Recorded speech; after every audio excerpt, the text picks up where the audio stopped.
Hey dearies! Welcome back to Amura Quest. It's me Amura and I'm here with a very special guest today. Hi, I'm Nitika and today we're going to be making chocolate-filled braided bread.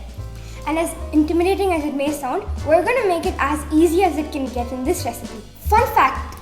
This dish was originally inspired by a Jewish traditional dessert. The Jewish dessert was known as a babka, which was a swirled, chocolate-filled brioche bread.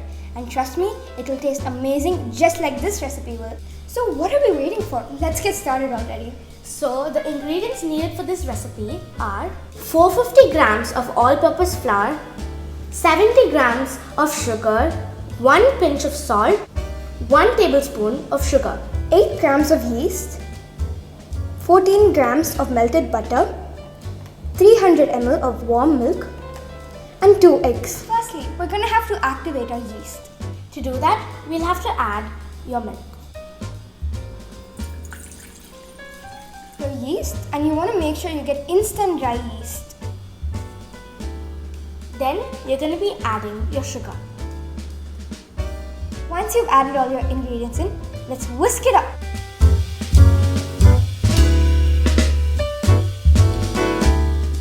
Your mixture is not going to be fully combined, but that's totally fine. Now, cover your yeast mixture and let it set for 15 minutes. Let's give it some rest now. In a separate bowl, sift in your flour.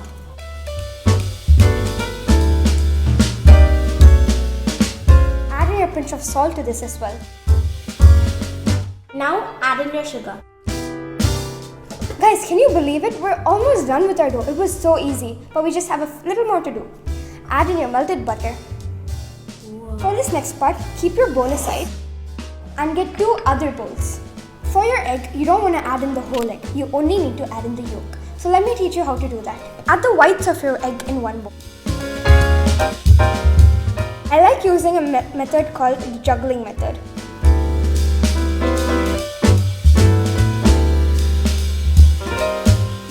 ஒட்டச்சதுக்கப்புறம் கையை நல்லா கழுவிடுங்க.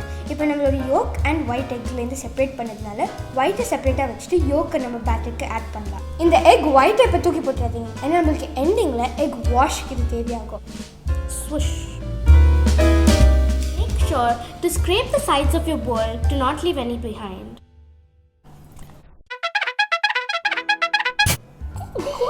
Now fold in your dough with a spatula. You want to fold your batter instead of mixing because folding creates a lot of air in your batter, which you want. Now add in your activated yeast to this batter and continue to fold again. My yeast is frothy and bubbly. That's how you know that it's done setting. Don't forget to scrape the sides of your bowl. Fold your dough a little bit and then start going in with your hand. Make sure to put in some all-purpose flour in your surface to make sure that the dough doesn't stick. This is very important in your steps. We've coated our surface well enough with all-purpose flour. Now let's add in our batter. A good tip is to flour your hands with all-purpose flour so that the batter doesn't stick to your hands. Now it's time for the fun part. Go in with your hands. By the way, we cleaned our hands before doing this. Yes. This is so satisfying, you guys. You want to fold your dough while kneading it. To do this, push your dough back, fold it towards you, and twist it. You want to fold your dough very well to make sure that there is no flour pockets in it. Guys, the dough is coming out really well, and you know that you're done when the dough doesn't stick to your hands anymore. Mine is still sticking a bit, so I gotta keep going. If you feel that your dough is too dry, add in a bit of milk, and if you feel that it's too moist, add in a little bit of flour.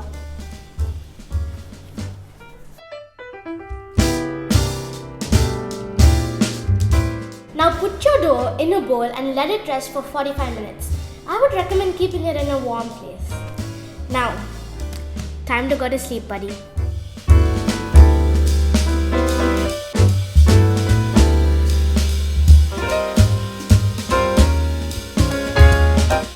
Well, Nitika, have your summer holidays started yet?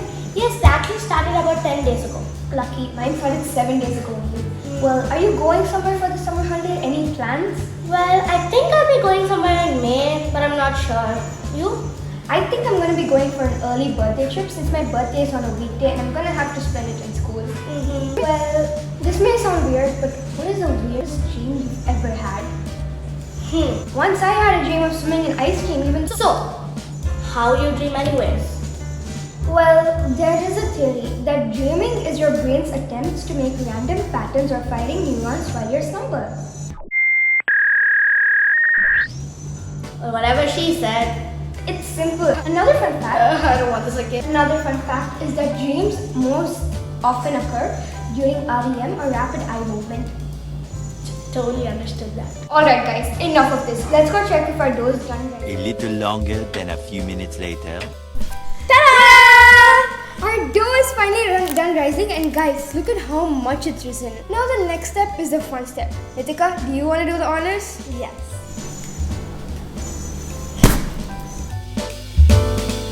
Alright guys, put your dough on your surface. We've lined our surface with some parchment paper. Alright guys, so knead your dough for just a minute. Make sure not to knead it too much. Shape it into a log and cut it into 4 equal pieces. While cutting your dough, make sure to use adult supervision.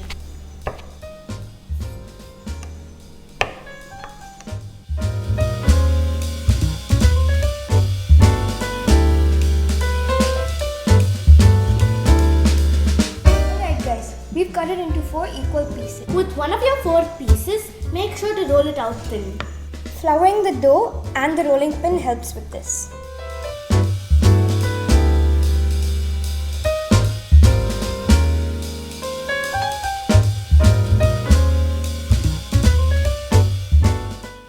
Once you're done thinly rolling out your dough, get a circular bowl like so and place it on top of your dough. This bowl will act like a stencil for us.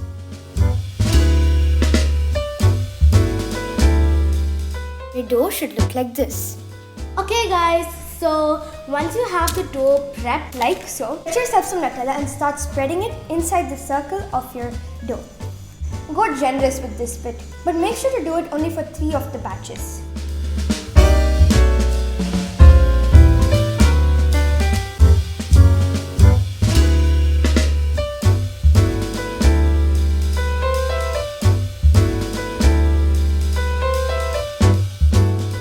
For this next step, stack your chocolatey layers above each other like so.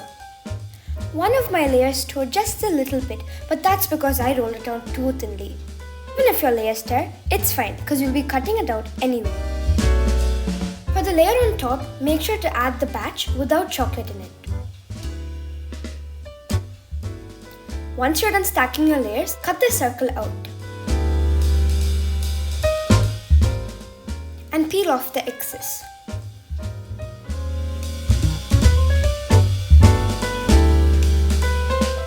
For this next step, place a cylinder-shaped cup on top of your dough. Place it in between. Cut 4 slits on your dough. Cut 3 slits in between every 2 cuts in your dough. In our dish, all of the chocolate started oozing out. I think Nitika and I went a little too overboard with the chocolate. Now start twisting each slit, but 2 at a time. Make sure that each slit twists towards each other.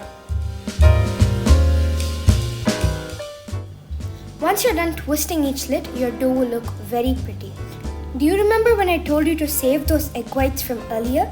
Well, this is where it will be used. We are using these egg whites as an egg wash for our dough. These egg whites provide a beautiful coat for our bread when it's done baking, but just make sure not to add too much. Now place your braided bread in the oven at 180 degrees Celsius. Mine took 17 minutes. Something that I did with the excess dough was make mini babkas. To do this, thinly spread out your dough, spread chocolate on it, and tightly roll it. Pinch the dough once you roll it to seal it. Once it's sealed, get a knife and cut it right through the middle. And lastly, to finish it off, twist the 2 portions together. Ta-da! You've got yourself a mini babka.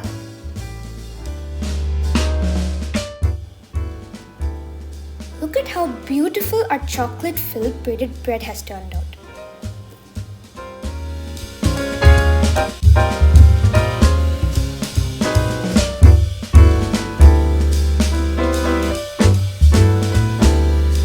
Guys, we're done with our bread, and this dessert was so simple, fun, and quick to make. And even a person with zero experience in baking can definitely try this. So what are we waiting for? Let's dust it with some powdered sugar, coat it with some chocolate, and start eating.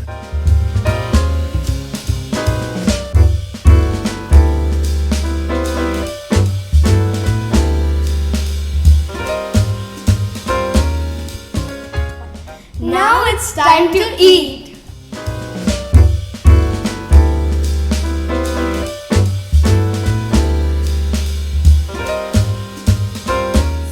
We both are stuffed, eating more than half of this delicious creation.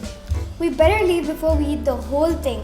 So, Bye, dearies! we'll meet you again soon with a fun creation. Hope you make this with your family too.